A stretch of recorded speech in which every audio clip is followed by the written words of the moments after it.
Radian. എന്താണ് ഈ radian? നമ്മൾ കുറെ കേട്ടിട്ടുണ്ടല്ലോ, sin π/6, cos π/6, sin π/3. അപ്പൊ അത് ഈ പറയുന്ന π/6, π/3 ഈ പറയുന്ന വാല്യൂസിനെ നമ്മൾ റേഡിയൻ എന്ന് വിളിക്കുന്നത്. നമുക്കൊരു ആംഗിളിനെ ഈസി ആയിട്ട് റേഡിയനിലോട്ട് കൺവേർട്ട് ചെയ്യാനുള്ള ഇക്വേഷൻസ് ഉണ്ട്. പക്ഷെ ഇക്വേഷൻ പഠിക്കുന്നതിനെക്കാട്ടി വലുത് റേഡിയൻ എന്ന് പറഞ്ഞ കോൺസെപ്റ്റ് എന്താന്ന് പറഞ്ഞുതരാം. അത് പറയുന്നതിന് നമുക്ക് ഏറ്റവും ആദ്യം ഒരു റേഡിയൻ എന്താണെന്ന് അറിയണം. അതിനുവേണ്ടി നമ്മൾ ആദ്യം ഇങ്ങനെ സർക്കിൾ കൺസിഡർ ചെയ്യുക. ആ സർക്കിളിന് 6 റേഡിയസ് ഉണ്ട് എന്ന് കൺസിഡർ ചെയ്യുക. ആ സർക്കിളിന്റെ റേഡിയസിന്റെ ലെങ്ത് 6 ആണ്. ഇതേ 6 ലെങ്ത് ഉള്ള ഒരു ആർക്ക് സർക്കിളിൽ വരച്ചാൽ,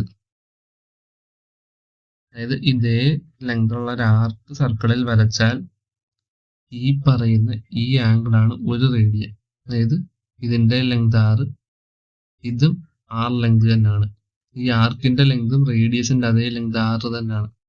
ആർക്ക് ഈക്വൽ ടു 6. അപ്പൊ കിട്ടുന്ന ഈ ആംഗിൾ ആണ് ഒരു റേഡിയൻ.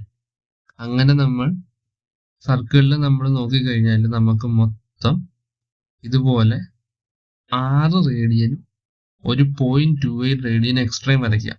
ഇത് മൊത്തം നമ്മൾ എടുത്താൽ നമുക്ക് 6.28 റേഡിയൻ കിട്ടും. ഈ 6.28ന്റെ പ്രത്യേകത എന്താ വെച്ചാൽ അതിന്റെ വാല്യൂ 2πക്ക് ഈക്വലാണ്. അതായത് സർക്കിൾ കൺസിഡർ ചെയ്താൽ മൊത്തം 2π റേഡിയൻ ഉണ്ട്. അപ്പൊ പകുതി എത്ര? π റേഡിയൻ.